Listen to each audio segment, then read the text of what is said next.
Arkadaşlar, Düşler Ülkesi kanalıma hoş geldiniz. Bu benim ilk videom olacak ve ben şu anda çok heyecanlıyım. Ben bugün size slime yapacağım. Kamera arkasında birçok slime yapmıştım ama kamera önünde hiç slime yapmamıştım. İsterseniz hemen malzemelere geçelim. Benim burada Monalisa marka tutkallarım var, Sudor'um. 2 renk aldım, sarı ve mavi. Borakslı suyum var. Eğer tutkalım çok kalın olursa biraz su koyacağım. Kaşığım, kabım ve boraksım var. Arkadaşlar ben boraksı aktarlardan ve eczanelerden bulabilirsiniz. İsterseniz hemen geçelim. Ben mavi renk yapacağım. Hemen başladım.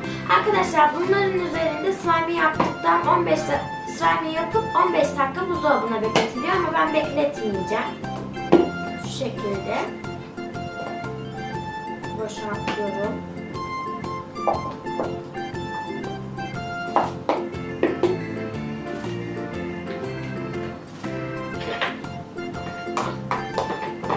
Su koymayacağım çünkü gördüğünüz gibi çok akışkan bir tutkal. Biraz karıştırıyorum.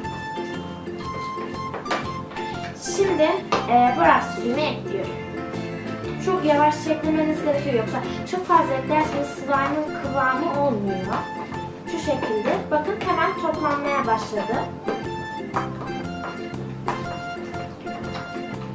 Biraz daha ekleyelim.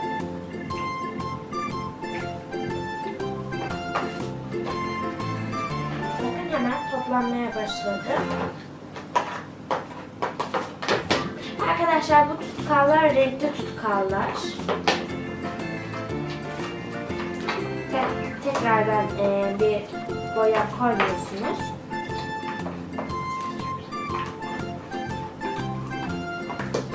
Gördüğünüz gibi hemen toplanıyor.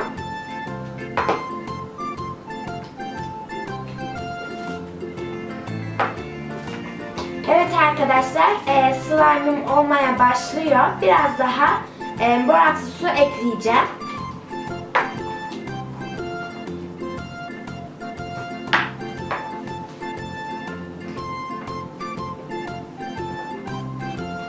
Arkadaşlar ben borakslı suyumu bir şişeye 3 çay kaşığı boraks koydum.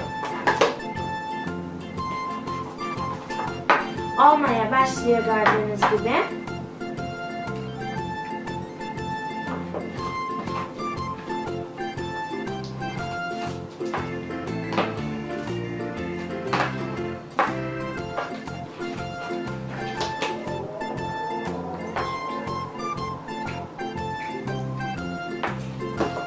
Borakslı suyumu ilave ediyorum. Gördüğünüz gibi toplanmaya başladı.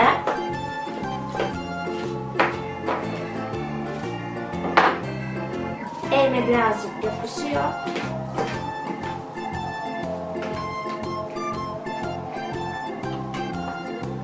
Bu benim ilk videom olduğu için gerçekten çok heyecanlıyım.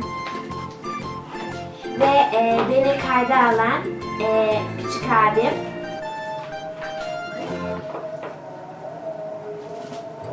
Olmaya başlıyor arkadaşlar. Birazdan elimle müdahale edeceğim.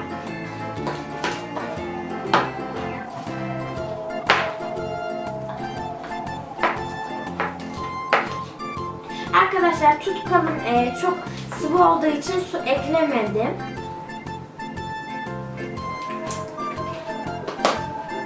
Çok güzel olacak bu slime. Diğer slime'larında galaksi slime, pufuduk slime de yapacağım arkadaşlar. Arkadaşlar bu arada size bir şey söyleyeyim. Borakslı suyu yavaş yavaş koyun çünkü çok koyduğunuzda hemen katılaşıyor ve istediğiniz kıvama gelmiyor. O yüzden yavaş yavaş koyun. Ben şimdi elimi alacağım.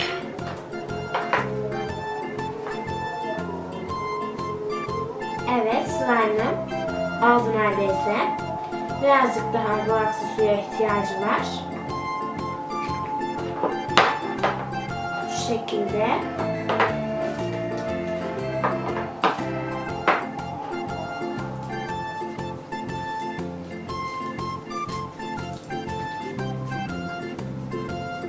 Evet.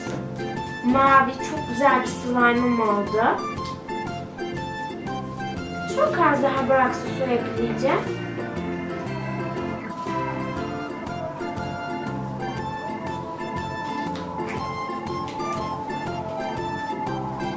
Evet arkadaşlar, slime'ım oldu.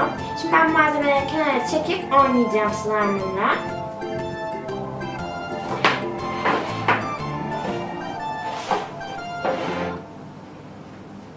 Evet arkadaşlar, slime'ım oldu ve çok güzel bir slime oldu. Şimdi esnekliğine bakacağım.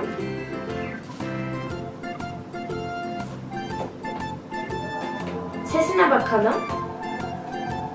Çok az daha boraksı su ekleyeceğim çünkü elime yapışıyor. Evet. Sesi duyuyor musunuz?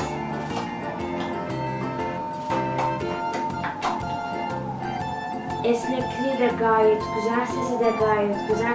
Bu slime çok güzel oldu arkadaşlar.